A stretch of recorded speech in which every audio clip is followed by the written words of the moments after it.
आपको पता है कि क्या होगा जब कोई इंसान किसी दूसरे इंसान की दिमाग को खा ले। ऐसा करने से उसके बॉडी में क्या क्या बदलाव हो सकता है एवं उसे किस प्रकार की खतरनाक और जानलेवा बीमारी भी हो सकती है। और क्या आपको पता है कि कुरु और न्यूरो डिजेनरेटिव डिजीज क्या होता है, यह बीमारी कैसे धीरे धीरे लोगों को कोमा में पहुंचा रहा है एवं इस बीमारी के लक्षण क्या क्या हो सकता है और क्या यह बीमारी लाइलाज है, क्योंकि मेडिकल फील्ड में इस बीमारी का अभी तक कोई खास सबूत नहीं मिला है और अभी तक इसकी प्रॉपर दवाई भी नहीं बनाई गई है। तो चलिए तैयार हो जाइए एक और मिस्ट्री फैक्ट जानने के लिए। इसके लिए आप इस वीडियो को लास्ट तक जरूर देखना, क्योंकि यह वीडियो आपके लिए काफी ज्यादा इन्फॉर्मेटिव होने वाली है। देखिए, जब हमें कोई भी व्यक्ति तंग या परेशान करने लगता है तो हम उसे जाने अनजाने में यह कह देते हैं कि आप हमारा दिमाग क्यों खा रहे हो, या फिर यह भी कह देते हैं कि आप ज्यादा दिमाग मत खाओ। वैसे तो यह दिमाग खाने वाली कहावतें असल जीवन में सच नहीं लगती है, पर जरा सोचिए कि वाकई में अगर कोई इंसान किसी दूसरे इंसान का दिमाग सच में खाने की कोशिश करे या फिर उसका दिमाग खा ले तो उसके साथ क्या हो सकता है।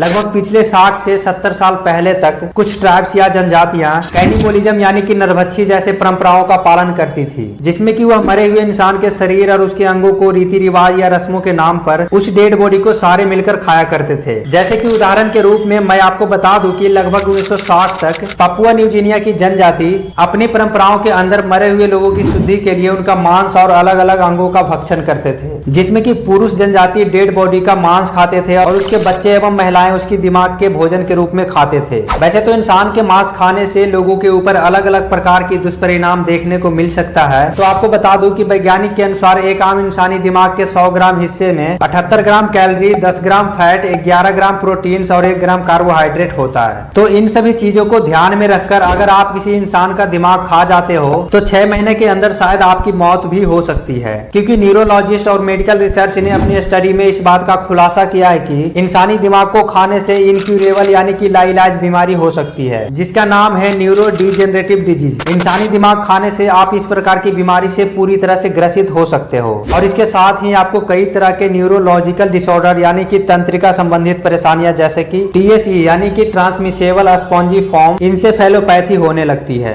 देखिए, न्यूरो डिजेनरेटिव को आसान शब्दों में समझे तो यह एक ऐसी कंडीशन है जिसमें कि इंसानी दिमाग में मौजूद नर्व सेल धीरे धीरे खत्म होने लगते हैं और इसी टीएसई में मौजूद 1 या 2 बीमारी ऐसी है जो कि हर उस इंसान को लग सकती है जो किसी दूसरे इंसान का दिमाग खा लेता है, जैसे कि कुरु, जिसे मैड काउ डिजीज के नाम से भी जाना जाता है। इसके अलावा भी क्रूटजेफेल्ट जैकब डिजीज नाम की जानलेवा बीमारी होने की पूरी संभावनाएं होती है। देखिए, उन सभी बीमारियों में से कुरु ही एक ऐसी बीमारी है जो कि अभी तक सबसे ज्यादा उन लोगों में पाई गई है जिन्होंने इंसानी दिमाग को खाया है, और इस चीज की जानकारी national institute of neurological disorder and stroke ने अपनी एक रिपोर्ट में भी दी है। देखिए, बात करें अगर कुरु नाम की बीमारी की तो यह एक मोस्ट रेयर यानी कि सबसे दुर्लभ नर्वस सिस्टम डिजीज है जिसका अभी तक कोई भी इलाज नहीं है। इस बीमारी में पेशेंट को अगर थोड़ा सा भी केयर नहीं किया गया तो यह बीमारी इन्फेक्टेड इंसान की आसानी से जान ले सकता है। आपको बता दूं कि यह कुरु डिजीज दिमाग में मौजूद प्रियोन नाम के प्रोटीन के ट्रांसमिशन या संचार के कारण शुरू होता है, जिसका परिणाम काफी ज्यादा घातक होती है। देखिए, यह बीमारी न तो किसी प्रकार के बैक्टीरिया, वायरस या फंगस से होता है, बल्कि यह ब्रेन में मौजूद प्रियोन्स है जो कि निर्जीव रहकर ब्रेन में मल्टीप्लाई होते रहता है और यह धीरे धीरे एक समूह बनाकर दिमाग की आम प्रक्रिया को प्रभावित करना शुरू कर देता है। वैसे यह कुरु एक स्पॉन्जिफॉर्म डिजीज है, जिसका मतलब कि इस बीमारी के कारण ह्यूमन ब्रेन में स्पॉन्ज की तरह होल या छेद हो जाता है, जो कि बेहद ही दर्दनाक एवं जानलेवा होता है। तो अब हम यह भी जान लेते हैं कि कुरु बीमारी के लक्षण क्या क्या हो सकता है, मतलब कि अगर किसी व्यक्ति को कुरु डिजीज हो जाए तो उसके अंदर क्या क्या लक्षण देखने को मिल सकता है। आपको बता दूं कि अगर किसी व्यक्ति को कुरु या कोई न्यूरो डिजेनरेटिव डिजीज होता है तो उस व्यक्ति के अंदर दिमागी असंतुलन, चलने में दिक्कत, खाना खाने में दिक्कत, बॉडी में कपकपाहट एवं मांसपेशियों में अकड़न जैसे लक्षण देखने को मिलता है। हालांकि यह एक आम लक्षण है, परंतु इस बीमारी का ठीक से पता लगा पाना बहुत ही मुश्किल है, क्योंकि अभी तक यह एक दुर्लभ बीमारी है जिस बीमारी का मेडिकल फील्ड में भी कुछ खास ज्यादा विश्लेषण नहीं मिलता है। तो इस बीमारी का अभी तक किसी प्रकार की कोई भी ट्रीटमेंट नहीं बना है और अगर कोई व्यक्ति सच में इस बीमारी से प्रभावित होता है तो वह लगभग 6 से 12 महीनों के अंदर कोमा में जा सकता है और 1 साल के भीतर तो इस बीमारी से उसकी मौत भी हो सकती है। तो बस दोस्तों, अगर ये वीडियो आपको अच्छी लगी है तो इसे लाइक करके अपने दोस्तों को शेयर कर दो और ऐसे इन्फॉर्मेटिव वीडियो के लिए अपने चैनल को भी सब्सक्राइब जरूर कर लीजिएगा।